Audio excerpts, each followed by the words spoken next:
First handicap match of the night is CM Punk versus The Shield, and this happened pretty much the way that I expected it to. Punk taking it to the rest of the team and making them kind of look a little bit weak because he's only one man, and ending with Roman Reigns spearing Dean Ambrose for an opportunity for CM Punk to actually get the victory on them.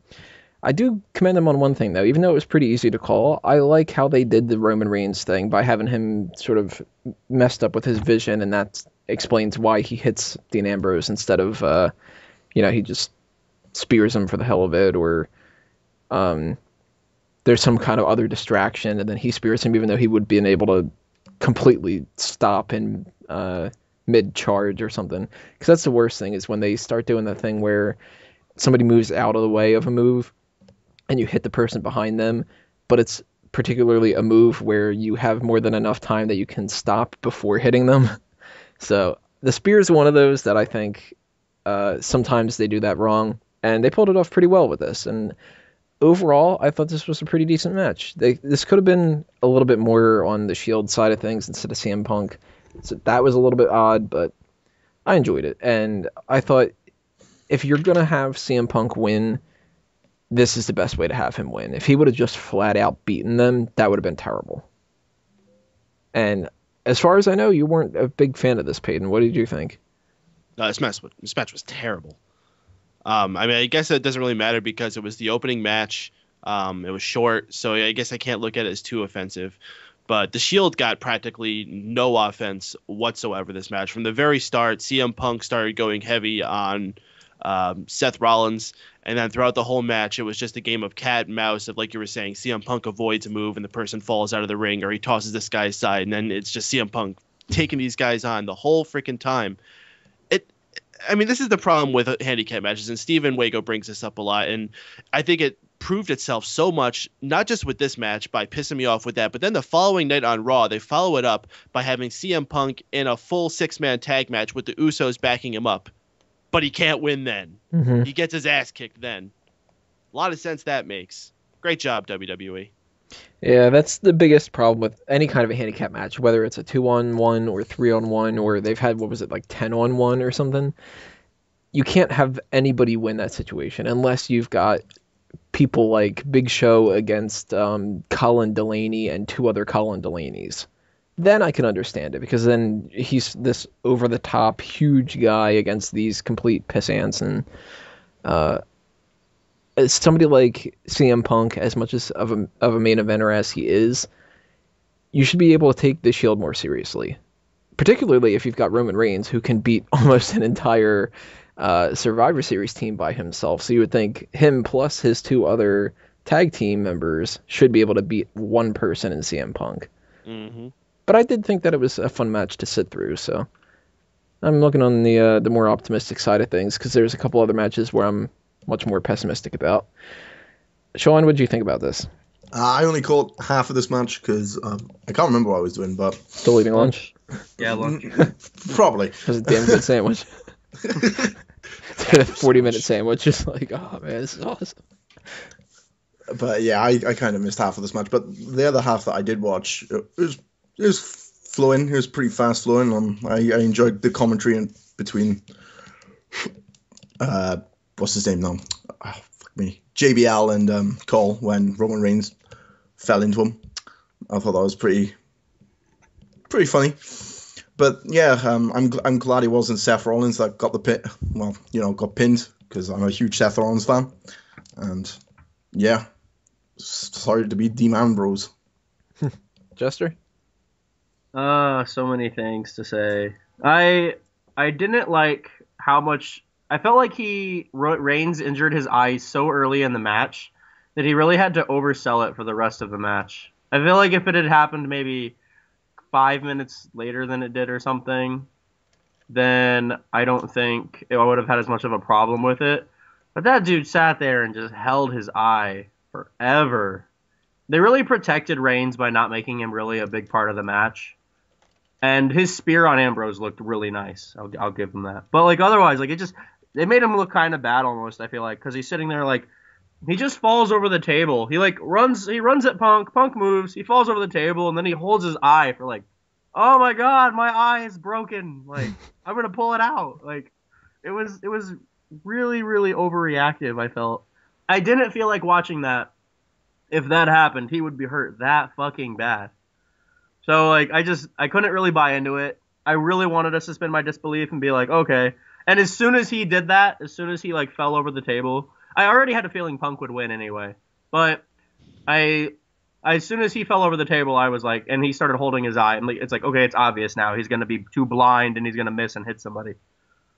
Yeah, And as soon as he did that, I started typing that up on my review. I was just like, all right, pretty soon Reigns is going to spear somebody because of a vision problem, and then it was like, and there it is. Like, yeah, I agree with Sean that I'm glad it wasn't Rollins for once. That guy's the whooping boy. He always gets pinned. So it's about time somebody else got pinned for once. But yeah, overall I thought the match was fine. I think when you're as credible as CM Punk, it's okay if you beat the Shield in a fluky way like that.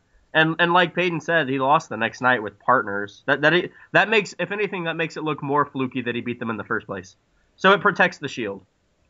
And I do think one of the handicap matches had to end in a quote unquote upset and have the one guy beat them anyway.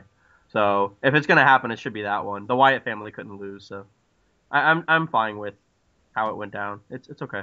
yeah, the main reason that happened is to build him up for WrestleMania, I think. Because I'm still sticking to my guns. We are 100% definitely getting CM Punk winning the Royal Rumble and facing Randy Orton. I am not budging at all on this. There's a real good chance of that. And I really like that the main thing that's important in that whole match is they protected Roman Reigns, who has a really bright future. Yeah. That's the only thing that matters, honestly, in that whole thing. I was like, all right, does Reigns get protected in this match, or does he look good? Because I was really impressed with him being the survivor at Survivor Series. I thought that was a really good move, and having him just not look bad at all when the Shield took a loss to Punk is a good idea, because he's absolutely out of the three got the most potential. So.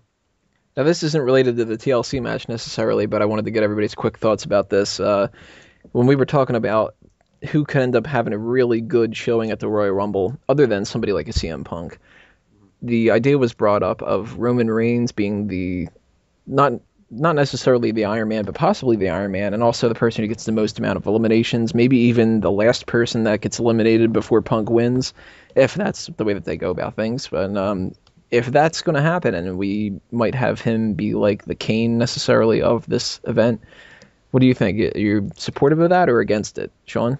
I reckon Antonio Cesaro is going to get the most eliminations. Why Cesaro? Because he is a machine. Do you think he's going to swing people? He's going to be doing giants swinging them over the ropes, man. He does it to every single person he eliminates. That would be the greatest thing ever. I would love to see that. He just picks up like the littler guys, like, you know, the Los Matadores and the Mysterios and Mysterio and all that, and just like start off the Royal Rumble with him locking up with somebody, throwing them down, picking them up, swinging them, throwing them halfway into the crowd. That'd be great. Peyton, Reigns going to get a really good showing at the Royal Rumble?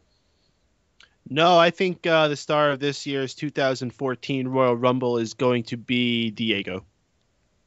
Well, I mean, clearly he's going to be number 3. Mm-hmm. It's going to be Punk and Reigns and Diego. Mm-hmm. Who's Diego? Which one is Diego? Is he a Matadores guy? He's the one with the pink thing on his head. Is that Epico and Primo? Yeah. That's what I thought. Who? Okay. But I don't remember who's who. I think Epico was Fernando. No. Epico's Diego? No, Epico's Torito. Ah, I thought that Hornswoggle was Torito. No, Hornswoggle's Rey Mysterio. I thought Sin Cara was Rey Mysterio. Who's Burrito? No, Dylan is Sin Cara. Dylan. I thought AJ Styles was Sin Cara. I'm so confused. No, AJ Styles is unemployed. Hot tag. Eventually, they're going to get to the point where he's just Dylan, and then they have to tie back to how he's apparently Finley's kid, so he's going to be Dylan Finley. He's going to be Fit Dylan. I'm so lost. Dylan Fitz. That's how they get the Irish connection. Dylan Furnham. Before this gets really too crazy, more than it already is. They didn't even answer the question properly. They're both just like, I don't know. Real quick, Jester, what are your thoughts on Reigns having a good segment in the Rumble? Yes, I think he's going to have a really good showing in the Royal Rumble. Do I think he'll be the last guy? No. Could I see him being the Iron Man or having a lot of eliminations? Yeah, definitely. I could see a situation where he eliminates one of the members of the Shield. See that happening. Yeah. Or you know what? There's also the possibility that he gets eliminated from the Shield, that they turn on him. Yeah, maybe they're kind of getting jealous that he's surpassing them or something. I could see Reigns versus Ambrose for the U.S. title at Mania too, for sure. So, yeah, I think Reigns will definitely have a really good showing at the Rumble. Do I think he'll be like the star of it? No, but I think he'll have a really, really good showing. All right, next up, we're going to talk about Divas Championship.